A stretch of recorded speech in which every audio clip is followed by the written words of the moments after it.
तो आज की इस वीडियो में मैं आपको एक्सप्लेन करूंगा डीमन स्लेयर सीज़न 3 का एपिसोड नंबर 8।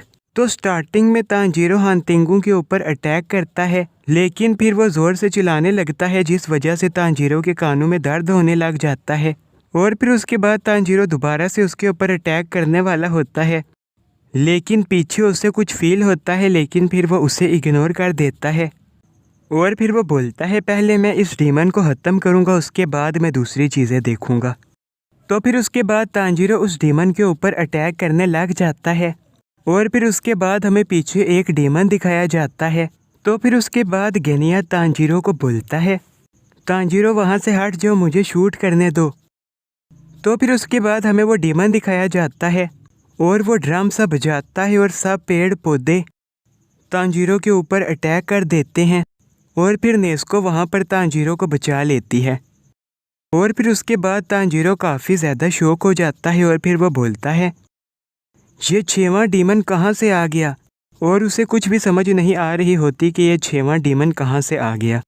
तो फिर उसके बाद हमें पता चलता है कि गेनिया ने सब कुछ देख लिया था जब तांजीरो अपने ब्लेड से हांतिंगू के ऊपर अटैक कर रहा था। तब एक डीमन अपने दोनों हाथों को ऊपर करता है और वो बचे हुए दोनों डीमंस को एब्जॉर्ब कर लेता है। और फिर उसके बाद हमें ये 6वां डीमन दिखाया जाता है। तो फिर उसके बाद तांजीरो जब उस डीमन की तरफ देखता है तो फिर उसके बाद उसको सांस लेने में मुश्किल होने लग जाती है।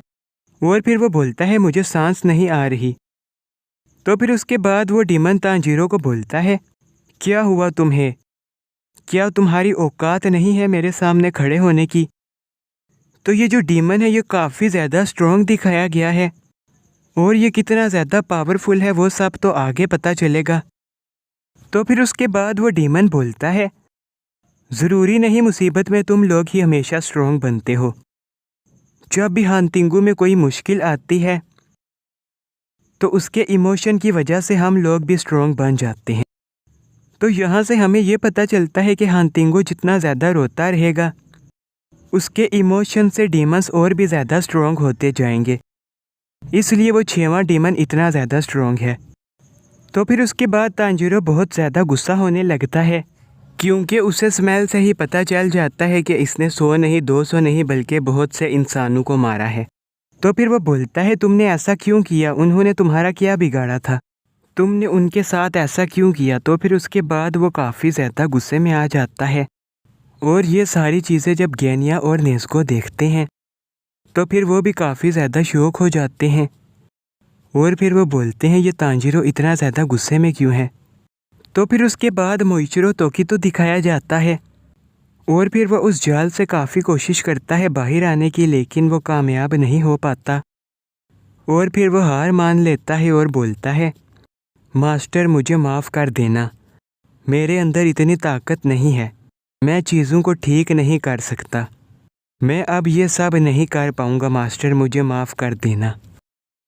तो फिर उसके बाद उसे एक आवाज़ आती है कि तुम ऐसा क्यों सोच रहे हो, अभी किसी को भी नहीं पता कि फ्यूचर में क्या होगा।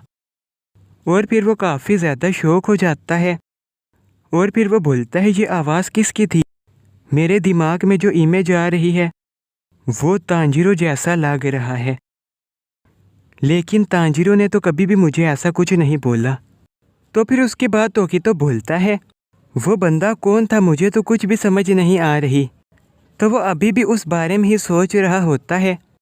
और फिर वो बोलता है ये सब कुछ कोतेत्सु की वजह से हुआ है, अगर मैं उसकी मदद ना करता तो मैं यहाँ पर ना फंसता। तो फिर उसके बाद कोतेत्सु वहाँ पर आ जाता है। तो फिर उसके बाद कोतेत्सु मोइचिरो की मदद करता है और मोइचिरो को ये देख के समझ आ जाती है कि वो इतना गलत भी नहीं था जितना वो खुद को सोच रहा था। तो फिर उसके बाद कोतेत्सु के ऊपर एक डीमन अटैक करता है और फिर मोइचिरो से बोलता है तुम यहाँ पर क्यों आए, तुम्हें भाग जाना चाहिए था, तुम पागल हो क्या, तुम भाग जाओ।